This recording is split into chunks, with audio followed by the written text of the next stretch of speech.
ಮೋಕ್ಷ ಅಂದರೆ ಏನು ಅಂತ ಮೊದಲು ನೋಡಿದ್ರೆ, ಮೋಕ್ಷ ಅಂದರೆ ಪಾರಮಾರ್ಥಿಕ ಪದದಲ್ಲಿ ಮೋಕ್ಷ ಅನ್ನೋದು ದೊಡ್ಡ ಪದ. ಅದರ ಲೌಕಿಕವಾಗಿ ಸಹಜವಾದ ಪದ ಬಳಸೋದಿದ್ದರೆ ಅದಕ್ಕೆ ಅರ್ಥ ಸ್ವತಂತ್ರ ಅಂತ. ಕೈವಲ್ಯ, ಮೋಕ್ಷ ಅಂತ ಏನಿದೆ, ಸಹಜವಾದ ಬಳಸೋದಿದ್ದರೆ ಅದಕ್ಕೆ ಸ್ವತಂತ್ರ ಅಂತ ಕರಿಬೋದು. ಯಾರಿಗೆ ಸ್ವತಂತ್ರ ಬೇಡ? ಪ್ರತಿಯೊಬ್ಬರಿಗೂ ಬೇಕು. ಸತ್ತ ಮೇಲೆ ಸ್ವತಂತ್ರ ನನಗೆ ಬೇಕು ಅಂತ ಅನ್ನೋದು ಮೂರ್ಖತನ ಆಗ್ತದೆ.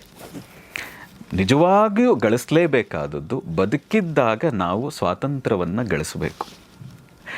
ಏನಾಗ್ಬಿಡ್ತದೆ, ಈ ಸ್ವತಂತ್ರ ಅಂದರೆ ಏನು ಅಂತ ಮೊದಲು ತಿಳ್ಕೋಬೇಕು. ಅದೊಂದು ಜವಾಬ್ದಾರಿ. ಸ್ವತಂತ್ರ ಅಂದರೆ, ಈಗ ಯಾರೋ ಆಳ್ವಿಕೆ ಮಾಡ್ತಾಯಿದ್ರು, ಅವ್ರು ಬಿಟ್ಟು ಹೋದರು ಬ್ರಿಟಿಷ್ನವರು. ಈಗ ನಾವು ಸ್ವತಂತ್ರ ಅಂದರೆ ನಮ್ಮ ಜೀವನದ ನಮ್ಮ ಬೇಕಾದಂತೆ ನಾವು ನಿರ್ಧಾರ ಮಾಡಬಹುದು. ನಮಗೆ ಬೇಕಾದಂತೆ ಒಬ್ಬ ಅಧಿಕಾರಿಯನ್ನು, ಒಬ್ಬ ಪ್ರಜಾಪ್ರತಿನಿಧಿಯನ್ನು, ಪ್ರಧಾನಿಯನ್ನು ಆಯ್ಕೆ ಮಾಡೋ ಅಧಿಕಾರ ಪ್ರತಿಯೊಬ್ಬರಿಗೂ ಇದೆ.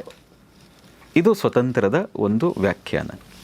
ಹಾಗೆ ಆಧ್ಯಾತ್ಮಿಕದಲ್ಲಿ ಸ್ವತಂತ್ರ ಅಂದರೆ, ಮೋಕ್ಷ ಅಂದರೆ ತನಗೆ ಇಷ್ಟ ಬಂದ ಹಾಗೆ, ತನಗೆ ಬೇಕಾದಂತೆ ತನ್ನ ಜೀವನವನ್ನು ತಾನು ರೂಪಿಸ್ಕೊಳ್ಳುವಂಥದ್ದು, ತನಗೆ ಬೇಕಾದಾಗ ದೇಹವನ್ನು ಬಿಡುವಂಥದ್ದು, ಅದು ಆನಂದದಿಂದ ಬಿಡುವಂಥದ್ದು, ಮತ್ತು ಮುಂದಿನ ಜನ್ಮವನ್ನು ಕೂಡ ಅವನೇ ನಿರ್ಧಾರ ಮಾಡೋದು ಏನಿದೆಯಲ್ಲ, ಇದಕ್ಕೆ ಮೋಕ್ಷ ಅಂತ ಹೆಸರು.